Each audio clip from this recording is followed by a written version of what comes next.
سلام سلام سلام دوباره به دوستای عزیزم. سر قولم موندم، امروز دوباره اومدم پیش شما. خب عنوان مثل امروز ما 4 کله. پروانه میخواست یه مجله درست کنه، یه مجله خنده‌دار پر از قصه و شعر و نقاشی و کاریکاتور. 2 قصه خنده‌دار نوشت. میخواست برای قصه اول نقاشی بکشه. خیلی زشت شد. پارسا گفت بده من بکشم. پروانه گفت نه خیر، خودم میخوام بکشم. پارسا گفت تو که قشنگ نقاشی نمیکشی. اگه میخوای مجله خوبی داشته باشی اجازه بده کمکت کنم. پروانه گفت خب بیا بکش. پارسا 2 نقاشی خیلی قشنگ واسش کشید.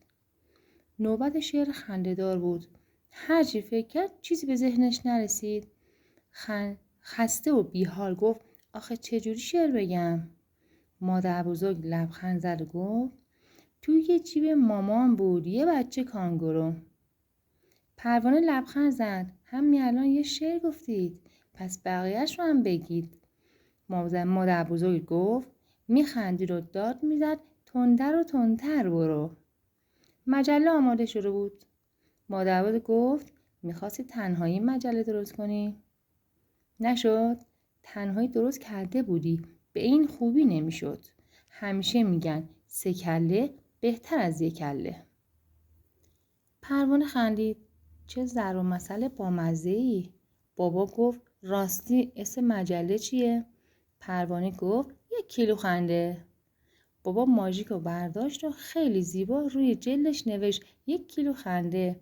پروانه گفت 3 کله شد 4 کله. همه خندیدن.